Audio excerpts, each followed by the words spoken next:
네, 안녕하세요. 저는 아이디어스와 텀블벅 그리고 10x10이라는 서비스를 운영 중인 백패커에서 보안 엔지니어로 근무하고 있는 이지영이라고 합니다. 아마 이 세션을 듣는 분들 중에 물론 보안 세션을 택하셨기 때문에 인프라 보안 점검의 중요성을 모르시는 분들은 없을 겁니다. 하지만 실제로 점검을 하고 계신 분은 이 중에 얼마나 계실지 사실 잘 모르겠습니다. 제가 살펴보고 경험하는 수많은 사례들을 보면 코드 보안은 그래도 과거에 비해서 챙기는 빈도가 매우 높아지고 있지만 그에 비해 인프라 보안은 이 화면에서 보이는 ISO 27001이나 ISMS와 같은 인증 심사를 위해서 단 한 번 1년에 아니면 이마저도 하지 않는 경우가 대부분이었습니다. 하지만 이것을 챙겨야 한다는 사실만큼은 여기 계신 분들이 다들 알고 계실 거라고 생각합니다. 우선 한 가지 질문을 드려볼까 하는데요. AWS 인프라 보안 사고가 주로 어디에서 많이 일어날까요? 외부로부터의 해킹일 수도 있고 내부자의 비정상적인 행동일 수도 있고 의도치 않게 악성 코드의 감염으로 인한 것일 수도 있습니다. 하지만 수많은 사례들 중에 우리가 흔히 접할 수 있는 사례들이 IAM이나 S3에 보안 설정할 때 저희가 와일드카드 미리 넣어놓고 나중에 수정해야지라고 생각해 놓고서는 잊어버리는 경우 정말 많이 있죠. 이러한 사소한 실수 하나가 나중에 얼마나 큰 나비 효과로 돌아오는지 우리는 굳이 특정한 사례를 말하지 않아도 기사들을 통해서 많이들 접하셨을 겁니다. 대부분의 기업, 특히 보안 전문 인력이 충분하지 않은 소규모 기업이나 스타트업 이런 곳들은 보안 점검을 체크하는데 상당히 많은 어려움을 겪습니다. 전문성 문제에서도 예산의 문제에서도 둘 다죠. 사실 출시 일정을 맞추기도 빠듯하다 보니까 기능에 대한 보안 점검을 체크하기도 어렵고 인프라는 더더욱 뒷선으로 밀려나기가 쉽습니다. 하지만 여기 계신 여러분들이 대부분 알고 계시겠지만 소프트웨어 생명 주기에서 뒷부분으로 갈수록 이런 부채의 해소 비용은 높아집니다. NIST의 연구 결과에 따르면 최초 단계에서의 해소 비용과 마지막 단계에서의 해소 비용은 최대 30배까지 높아질 수 있다라고 합니다. 그러면 왜 오픈소스 보안 점검 툴에 대한 이야기를 해보려고 하는지에 앞서서 AWS에도 물론 여러분이 알고 계시는 것처럼 보안 점검을 할 수 있는 좋은 도구들이 많이 있습니다. 예를 들어 AWS 트러스티드 어드바이저, AWS 컴피그와 같은 환경을 점검할 수 있는 도구들이 있죠. 하지만 아쉽게도 AWS 트러스티드 어드바이저는 비즈니스 이상의 서포트 플랜에서만 제공이 되기 때문에 상당수의 사용자분들이 사용하지 못하는 아쉬움이 있고요. AWS 컴피그의 경우 자원의 개수와 검사 빈도에 의해서 비용이 발생하기 때문에 이러한 비용 예측에서부터 부담을 느껴서 사용하지 못하는 경우를 상당히 많이 볼 수 있습니다. 자, 오늘의 본론인 오픈소스의 보안 점검 도구에 대해 이야기를 한번 해볼 텐데요. 우선 이 오픈소스를 고려하게 되는 이유는 첫 번째는 비용이죠. 최근과 같이 비용에 더욱 민감해진 시기에는 더 크게 와닿을 텐데요. 무료이기 때문에 비용 승인이나 이런 검토를 받을 필요 없이 당장 사용해 볼 수 있습니다. 그리고 여러분도 아시고 계시겠지만 오픈소스라고 하더라도 성숙해 있는 오픈소스는 이미 튼튼한 매니아층을 가지고 있고 커뮤니티에 의해 잘 관리되고 있습니다. 오늘 제가 소개해드릴 두 가지 도구도 이러한 류에 속하기 때문에 커뮤니티에 의해서 빠르게 업데이트되고 있고 AWS의 최신 서비스나 이런 것들이 빠르게 반영되고 있어서 사용하시는데 아무런 무리가 없습니다. 또 오픈소스의 장점은 공개되어 있다는 것이죠. 사용이 공개되어 있다는 것 외에도 소스가 공개되어 있다는 점에서 필요한 경우에 각 환경에 맞게 커스터마이징 하거나 이것의 검사 로직이 어떻게 동작하는지 매우 명확하게 확인할 수 있습니다. 또 필요한 경우에는 각 기업, 사용자의 환경에 맞게 수정해서 사용하는 것도 가능하죠. 오늘 제가 소개드릴 두 가지 도구 중 첫 번째 도구인 프라울러인데요. 프라울러는 AWS 보안 프레임워크 상세 진단을 단 한 줄의 CLI로 검사할 수 있는 도구입니다. 뒤에도 말씀드리겠지만 이 도구는 AWS의 규범 가이드에도 등재될 만큼 AWS에서 매우 신뢰도가 높은 도구입니다. 소개를 좀 더 드려보자면 현재 82가지의 AWS 서비스에 대해서 560가지 이상의 점검 항목을 지원합니다. CIS, NIST, PCI DSS, SOC2 그리고 ISMS에 대한 프레임워크도 진단이 가능해서 국내의 대부분의 프레임워크 규제에 대한 점검 항목을 체크할 수 있습니다. 그리고 커맨드 라인 기반의 앞서 말씀드린 것처럼 오픈소스의 무료 도구이고요. 또 시큐리티 허브와도 연동이 간편하게 제공되고 있고 결과물은 당연히 JSON이나 HTML, CSV 등과 같은 형태로 내려받아 보실 수 있습니다. 설치와 사용도 매우 간단한데요. 파이썬 기반으로 설치할 수 있기 때문에 PIP로 한 줄로 간단히 설치하실 수 있고요. 물론 다른 설치 방법도 있지만 저는 PIP로 간단히 설치하는 것을 선호합니다. 실행할 때는 간단히 프라울러 AWS라고만 실행해 주시면 모든 점검 항목에 대해서 검사를 수행하고요. 당연히 특정 서비스에서만 검사하거나 특정 프레임워크에 대한 검사만 수행하는 것도 가능합니다. 결과를 파일로 출력하는 것도 당연히 가능하고 시큐리티 허브로 전송하는 것도 대문자 S 파라미터 하나만 추가해 주시면 간단하게 실행하실 수 있습니다. 당연하지만 특정 레벨의 체크만 하는 것도 가능하고 특정 리전에 대한 검사만 수행하는 것도 간단히 실행하실 수가 있습니다. 앞서 말씀드린 대로 이 프라울러는 AWS의 규범 가이드에 소개되고 있기 때문에 관심이 있으신 분들은 한 번씩 살펴보셔도 좋을 것 같습니다. 앞서 시큐리티 허브와 연동된다고 말씀을 드렸었는데요. 시큐리티 허브와의 연동을 위해서는 시큐리티 허브에서 반드시 먼저 인테그레이션을 실행해 주셔야 이 인테그레이션 실행 이후 시점부터 유입되는 검사 결과를 시큐리티 허브에서 확인하실 수 있습니다. 연동 후에 시큐리티 허브에서 검사를 결과 받아보시면 이렇게 가시성 있는 뷰를 보실 수 있고요. 또 앞서 GUI 버전이 제공된다고 말씀드렸는데 GUI 버전도 이렇게 보기 좋은 뷰를 제공하고 있지만 CLI보다는 설치나 실행 환경에서 다소 많은 리소스를 점유하고 있기 때문에 사용하실 때 이 부분을 고려해서 사용하시면 좋을 것 같습니다. GUI 뷰에서의 검사 결과도 이렇게 보기 깔끔하게 보실 수 있고요. 단 자원의 양이 많은 경우에는 조금 뷰가 느린 편입니다. 이 부분 고려해서 사용하시면 좋을 것 같습니다. 다음으로 이 프라울러에서도 최근 유행하는 대화형으로 AI 키를 통해서 검사할 수 있는 프라울러 스튜디오라는 서비스도 제공하고 있고요. 관심이 있으신 분들은 아래 GitHub 주소를 통해서 살펴보시는 것도 좋을 것 같습니다. 제미나이 키나 오픈AI의 API 키와 연동되어서 사용이 가능합니다. 다음으로 제가 소개드릴 두 번째 도구는 AWS에서 직접 오픈소스로 제공하고 있는 서비스 스크리너 버전 2인데요. 이 도구도 AWS 보안 프레임워크 보고서를 한 줄의 CLI로 검사할 수 있는 도구라는 점에선 같지만 실행 즉시 레포트가 파일로 제공되는 점이 강점인 도구입니다. 도구에 대해서 간단히 살펴보자면 17가지 정도, 프라울러에 비해서는 적지만 IAM, S3 등과 같이 여러분들이 흔히 많이 사용하는 주요 서비스에 집중한 검사를 제공하고 있고요. AWS 웰 아키텍트 프레임워크를 얼마나 잘 준수하고 있는지에 대한 초점을 맞춘 프레임워크 검사를 지원하고 있습니다. 물론 CIS나 NIST 같은 여러 기준들의 프레임워크도 같이 지원하지만 프라울러에 비해서는 아무래도 지원하는 보고서가 조금 양이 작은 것은 아쉬운 점이라고 볼 수 있겠습니다. 클라우드 쉘 기반으로 간단히 실행하실 수 있고요. 결과는 아까 말씀드린 것과 같이 파일로 즉시 제공됩니다. 설치와 실행 방법은 GitHub 레포에서 스크립트를 거의 그대로 복붙하시면 바로 설치하실 수 있고요. 클라우드 쉘에서 설치가 가능합니다. 보통 다른 환경에서 설치하실 수도 있지만 표준 가이드에서는 클라우드에서 쉘에서 실행하는 것을 권장하고 있습니다. 실행 방법도 당연히 한 라인으로 간단하게 실행할 수 있는데요.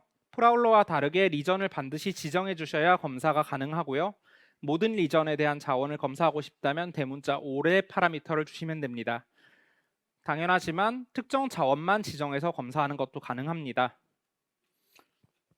이것이 파일로 제공되는 HTML 레포트의 예시인데요. 보시다시피 매우 깔끔한 뷰를 보실 수가 있고요. 검사 결과 요약도 심플하지만 필요한 내용은 모두 들어있는 뷰를 보실 수가 있습니다. 프레임워크 기반의 보고서도 이러한 형태로 확인이 가능하고요. 각 자원의 종류에 따른 보고서도 보기 좋게 확인하실 수 있습니다.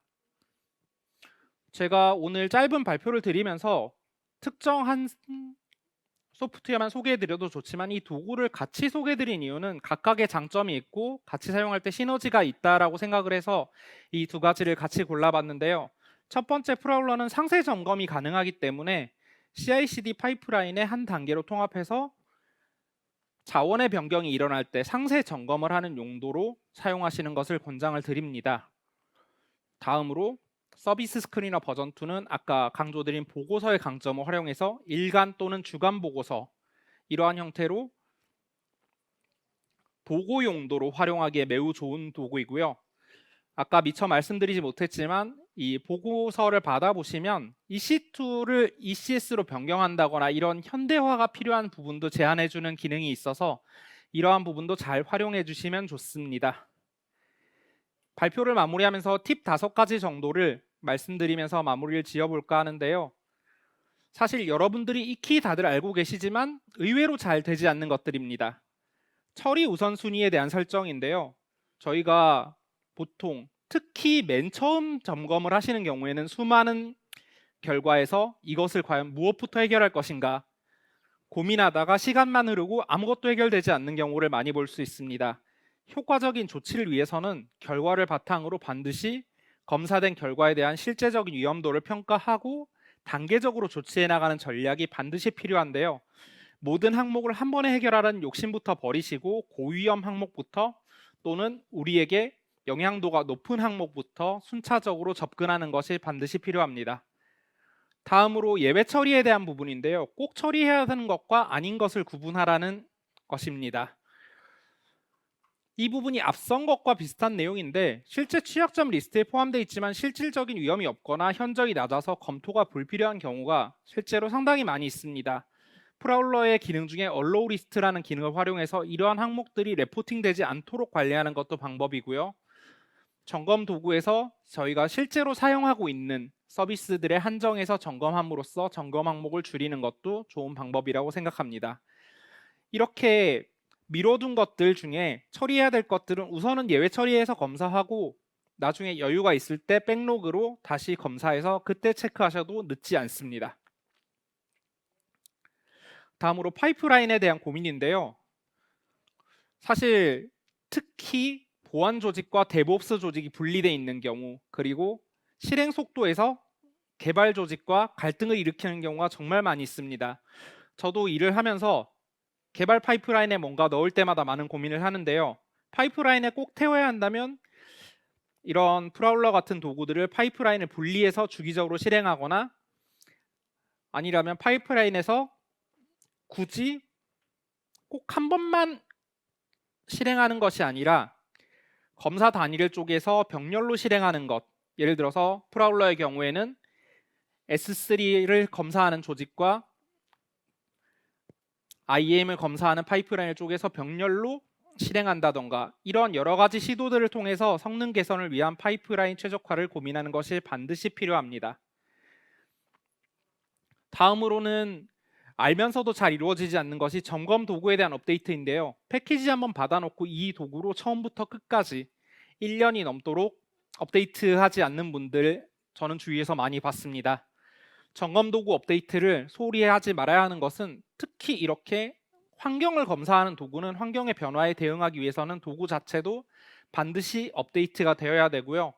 저는 개인적으로 오늘 소개해드린 두 가지 도구의 경우에 도구 자체가 그렇게 무겁지 않기 때문에 가능하다면 매번 최신의 도구를 내려받아서 검사하는 형태로 파이프라인을 구성하시는 것도 좋은 방법이라고 생각합니다.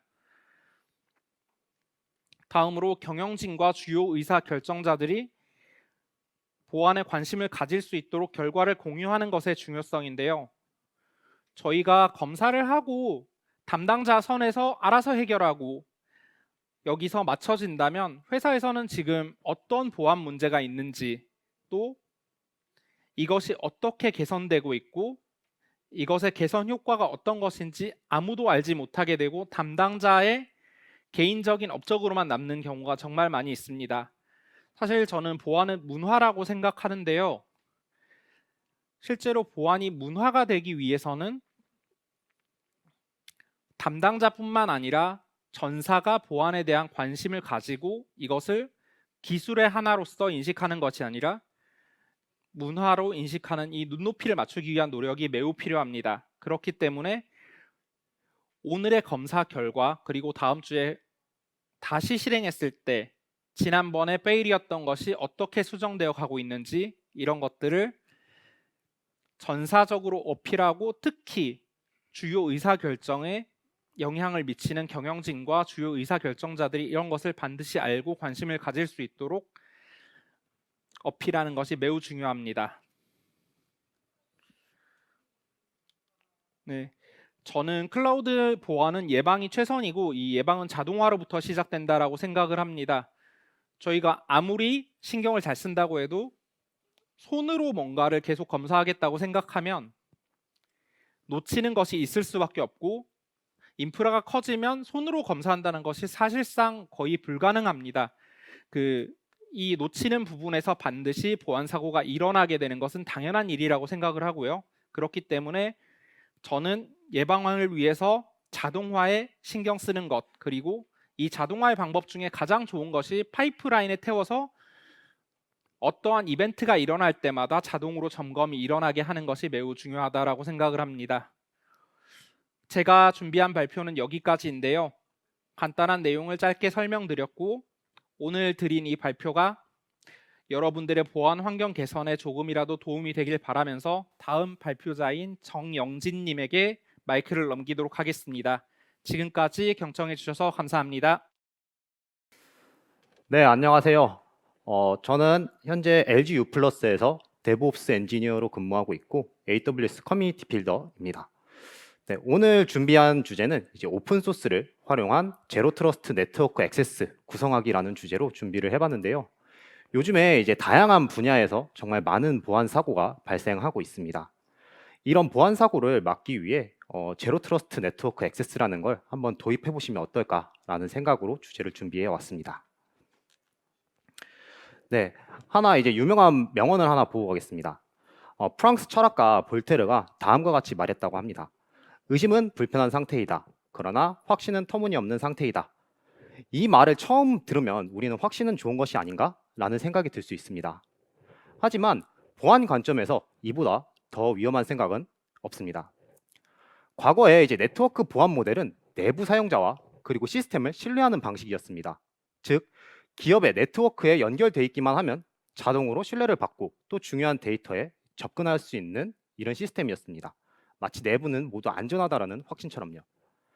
하지만 요즘 발생하는 실제 보안 사고의 대부분은 내부자들의 사용자 계정 탈취, 그리고 내부자의 위협 또는 악성 코드로 인해서 발생하고 있습니다. 우리가 신뢰할 수 있는 것들이 가장 큰 위협이 될 수 있습니다. 오늘 발표는 이제 제로 트러스트 네트워크 액세스가 무엇인지 알아보고 그리고 텔레포트라는 오픈 소스를 소개해 드릴 예정입니다.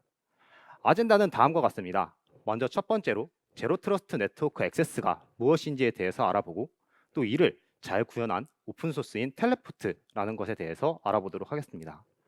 그리고 저희 팀에서 실제로 운영하고 있는 AWS 환경에서 IAC를 활용을 해서 EKS 그리고 EC2에 대해서 접근 제어를 구성한 사례를 소개해 드릴 거고 마지막으로 이제 저희가 보안으로 나아가야 할 방향에 대해서 언급을 하고 오늘 발표를 마무리하고자 합니다.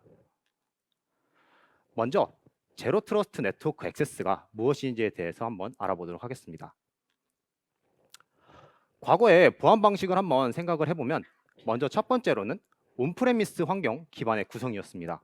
구매한 하드웨어의 용량을 제한하고 그리고 확장을 위해서 추가 투자나 시간이 필요할 수밖에 없었습니다. 그리고 두 번째로는 단순한 접근 제어 방식이었습니다. 앞서 말씀드린 것처럼 인증된 사용자가 네트워크에 이제 접근 권한을 얻게 되면 5tuple, 소위 이제 IP 포트 기반으로 접근 제어를 제공을 했습니다. 그리고 세 번째로는 외부 침입 방어 중심이었습니다. 해킹이나 바이러스 등의 이제 위협을 집중하고 또 방화벽이나 침입 탐지 시스템 등을 활용한 케이스였습니다. 요즘에는 하이브리드 형태로 많이 구성되고 또 클라우드 환경에 많이 구성되다 보니 과거의 보안 방식이 요즘에는 점점 맞지 않고 있게 되고 있습니다. 그러면서 이제 대두되는 게 제로 트러스트 아키텍처, 그리고 이를 잘 구현한 제로 트러스트 네트워크 액세스라는 방식입니다. 제로 트러스트 네트워크 액세스는 말 그대로 모든 접근을 기본적으로 차단하고 요청에 대해서 인증, 권한 확인, 그리고 암호화 등을 통해서 엄격히 검증하는 보안 모델입니다. 이를 구현한 개념은 크게 네 가지로 구성되어 있습니다. 먼저 첫 번째로는 사용자 인증입니다. 강력한 사용자 인증, MFA나 SSO 등을 통해서 신뢰할 수 있는 사용자만 네트워크에 접근할 수 있습니다. 그리고 두 번째로는 정책 기반 접근 제어입니다. 소위 RBAC이라고 표현을 하죠. 네트워크에 접근할 수 있는 자원, 그리고 사용자에게 역할 기반 접근 제어, RBAC을 적용을 하고 또 시간대 등을 고려해서 최소 고난의 원칙을 적용합니다. 그리고 세 번째로는 디바이스 인증입니다. 사용자의 디바이스 또한 인증을 통해서 보안 상태가 양호한 장치만 네트워크에 허용할 수 있도록 구성이 되고, 네 번째로는 모니터링과 로깅입니다. 실시간으로 이제 네트워크를 활동을 모니터링하고 또 이를 모두 기록해서 비정상적인 패턴을 감지하도록 구성이 되게 됩니다. 이후 이제 뒷부분에서 제가 데모로 영상을 하나 보여드릴 건데, 이 데모에서 실제로 제가 실행한 커맨드들이 이제 접근 제어 화면으로 이제 나타나는 것을 보실 수 있습니다.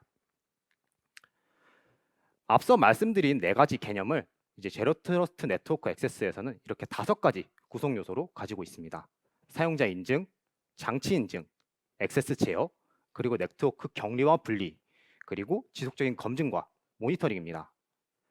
이런 제로 트러스트 네트워크 액세스를 AWS에서는 다음과 같은 서비스를 통해서 구현을 하고 있습니다. AWS IAM, AWS SSO, 이제 요즘 이제 아이덴티티 센터로 바뀌었죠. 그리고 아마존 코그니토, 그리고 장치 인증에서는 AWS IoT 디바이스 디펜더, 그리고 네트워크에서는 이제 아마존 VPC 피어링, TCW, 다이렉트 커넥트, 모니터링, 로깅 솔루션에서는 클라우드 트레일, 가디듀티, 클라우드, 그리고 클라우드 와치와 같은 솔루션 등을 통해서 AWS에서도 자체적으로 제로 트러스트 네트워크 액세스를 적용하고 있습니다. 이번 세션에서 이제 제로 트러스트를 이제 실제로 적용을 할 때 텔레포트가 조금 어려우시다면 다음과 같은 서비스를 활용을 해보시는 거에 좋을 거라고 생각이 됩니다. 네, 이제 텔레포트라는 오픈 소스에 대해서도 한번 알아보도록 하겠습니다. 텔레포트에서 이제 제로 트러스트 네트워크 액세스 ZTNA를 구현을 이제 이렇게 4가지 요소로 구현을 했습니다. 먼저 첫 번째로는 사용자 인증과 권한 관리입니다. 텔레포트에서도 이제 SSO 그리고 MFA를 지원을 하는데요. 이를 통해서 사용자 인증이 강화할 수 있습니다. 그리고 두 번째로는 세분화된 접근 제어입니다. RBAC을 통해서 리소스 그리고 사용자에게 이 RBAC을 부여함으로써 정확하게 접근 제어를 할 수 있다라는 점이 있고요. 세 번째로는 리소스에 대한 원격 접근입니다. 접근 가능한 다양한 리소스, DB나 쿠버네티스 서버 등에 대해서 제로 트러스트 원칙을 적용을 하고 있고, 네 번째로는 감사 로그와 모니터링입니다. 모든 액세스를 추적을 하고 또 세션 레코딩 그리고 이벤트 등을 로깅을 해서 모두 추적 가능하도록 구성이 되어 있습니다. 이런 4가지 요소를 다음과 같은 3가지 서비스로 구성이 가능합니다. 먼저 첫 번째로는 텔레포트 프록시 서비스입니다. 텔레포트 프록시 서비스는 웹상에서 UI를 제공을 하고요. 또 인증된 클라이언트가 대상 리소스에 리버스 프록시라는 방법을 통해서 연결할 수 있도록 제공을 합니다.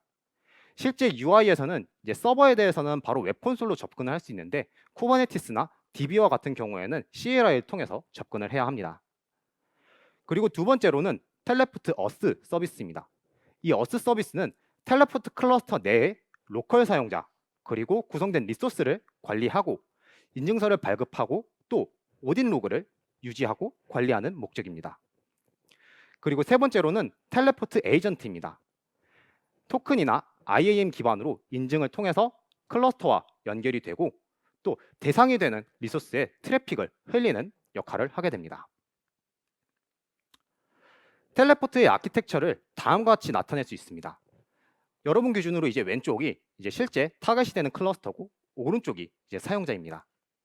왼쪽에 보시면은 EC2, EKS 그리고 RDS와 같은 타겟 리소스에 대해서 앞에 보시면 다 텔레포트 에이전트가 붙어 있는 것을 확인하실 수 있고 이 에이전트들은 프록시 서비스의 리버스 터널 방식으로 연결이 됩니다. 그리고 클라이언트는 이제 네트워크가 격리되어 있고 이 클러스터에 접근하기 위해서 로컬 프록시를 통해서 단기 인증서를 발급받고 프록시에 인증을 하게 되고 이 사용자에게 알백을 통해서 이제 접근 허용된 리소스만 접근을 할 수 있게 됩니다. 실제 한 가지 쿠버네티스의 예제입니다. 이 앨리스라는 사용자가 앞서 말한 인증 과정을 다 거친 다음에 이제 왼쪽에 있는 쿠버네티스 리소스에 접근하려고 합니다. 이 쿠버네티스 앞에 보시면은 텔레포트 에이전트가 이제 파드의 형태로 구성되어 있고 이 텔레포트 에이전트가 텔레포트 프록시 서비스와 리버스 터널 형태로 구성이 되어 있습니다. 이제 앨리스가 로그인을 하고 kubectl getPad라는 명령어를 날리게 되면은 이 명령어는 이제 오딘 로그에 어스 서비스를 통해서 오딘 로그로 남게 되고 프록시를 통해서 실제 타겟이 되는 클러스터로 전달되게 되는 방식입니다. 앞서 말한 대로 이제 명령어를 날리게 되면은 아래 보시면은 이제 EKS가 있는데요. 이 EKS 같은 경우에는 어스 서비스를 통해서 텔레포트 이벤트 핸들러라는 모듈을 통해서 제가 앞에 이제 친 kubectl getPad라는 명령어가 이벤트의 형태로 전달이 되게 되고 플런트D와 같은 이제 로그 서빙 파이프라인을 통해서 HTTP 엔드포인트가 있으면은 이쪽으로 전달할 수 있게 됩니다. 저희 팀에서는 이제 수모로직이라는 SaaS 솔루션을 쓰기 때문에 여기에서 제공해주는 HTTP 엔드포인트로 전송을 하게 됩니다. 그리고 그 위에 보시면은 이제 EC2가 있는데요. 이 EC2 같은 경우에는 다이렉트로 S3로 이제 오딧 로그, 즉 세션 로그를 쌓을 수 있게 구성이 됩니다. AWS 환경에서 이 텔레포트를 통해서 제로 트러스트 네트워크 액세스를 구현하는 데는 다음과 같은 서비스를 사용했습니다. 먼저 네트워크 측면을 보시면은 클라이언트 VPN을 통해서 사용자가 접근하는 환경, 그리고 타겟이 되는 환경, 클러스터가 있는 환경을 모두 분리를 했고 피어링, TW, 프라이빗 링크, 다이렉트 커넥트 등과 같은 이제 서비스를 활용을 해서 네트워크 접근을 허용했습니다. 그리고 IAM인데요. 이 IAM은 이제 텔레포트 에이전트가 인증하는 방식으로 통해서 STS를 활용을 해서 클러스터와 실제 타겟이 되는 리소스와 연결을 할 수 있게 됩니다. 그리고 세 번째로는 다이나모DB입니다. 이 다이나모DB는 이제 텔레포트에 생성된 리소스 그리고 설정 정보를 저장하는 역할을 하고요. S3는 텔레포트에 이제 오딘 로그, 즉 세션 로그를 저장하는 역할을 합니다. 이때 이 세션 로그는 바이너리 형태로 저장되기 때문에 사용자가 직접 다운을 받아도 별도로 이렇게 열어서 확인을 할 수가 없습니다. 네, 지금까지 이제 AWS 환경 그리고 제로 트러스트 네트워크가 무엇인지 그리고 텔레포트라는 오픈 소스에 대해서 한번 알아봤는데요. 지금부터는 이제 실제 저희 팀에서 구현하고 있는 이제 텔레포트에 대해서 한번 소개를 해드리려고 합니다. 저희 팀에서는 이제 텔레포트를 크게 두 가지 환경에서 사용하고 있습니다. 먼저 첫 번째로는 클라이언트 VPN 환경에서 사용을 하고 있고 두 번째로는 이제 DX와 연결된 VDI 환경에서 사용을 하고 있습니다. 보시면은 네트워크가 조금 복잡하다고 보일 수 있는데요. 사실 엄청 단순합니다. 제일 오른쪽이 이제 시큐리티 존이라고 해서 여기에 이제 클라이언트 VPN이 있고요. 그리고 중간에 텔레포트 클러스터가 구성되어 있는 쉐어드 어카운트가 있고 왼쪽 이제 4개의 어카운트는 이제 실제 타겟이 되는 어카운트입니다.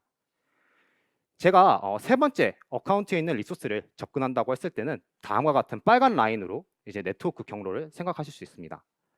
시큐리티 존과 쉐어드 존 사이에는 피어링으로 연결되어 있고 이때 이제 NLB를 질의를 하게 됩니다.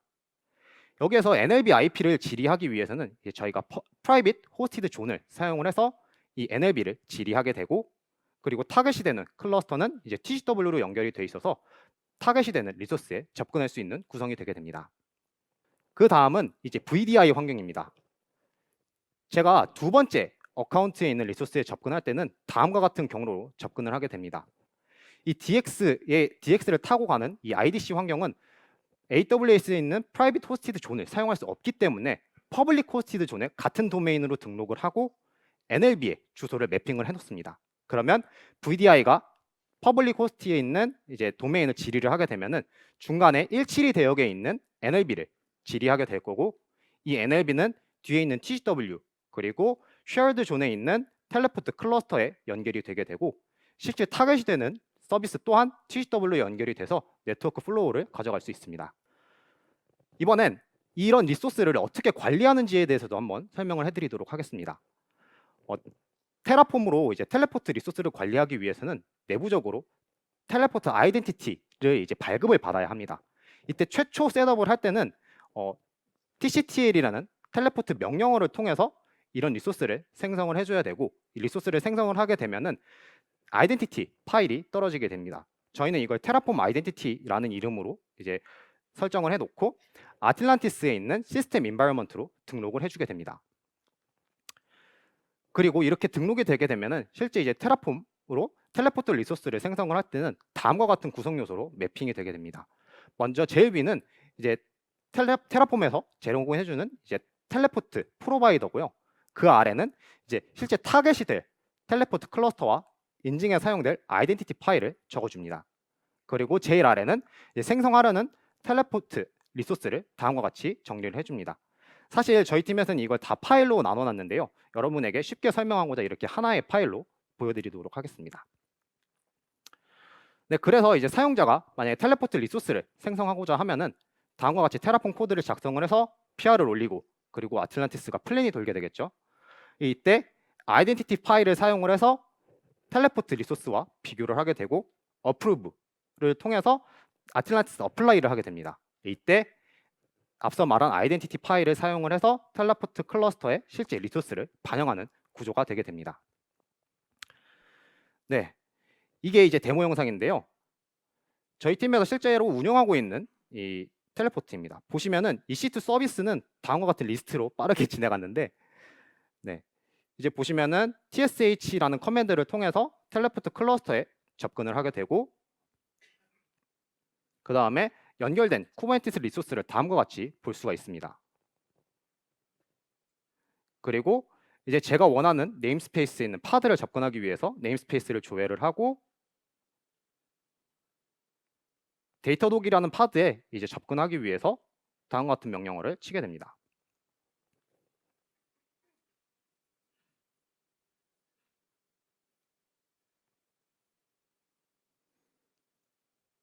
네, 이렇게 치면 이제 컨테이너로 들어왔고, 내부에서 뭐 ls, df-h, top, ps와 같은 이제 명령어를 실행을 하고 이제 컨테이너를 빠져나오게 됩니다. 이렇게 되면은 이제 오른쪽에 팀즈를 통해서 알럿이 하나 오게 되는데요. 이 알럿의 제일 하단에 보면 이제 뷰 레코딩이라는 링크를 누르게 되면 제가 수행했던 명령어들이 다음과 같이 레코딩이 되어서 사용자에게 제공이 되는 것을 확인해 보실 수 있습니다.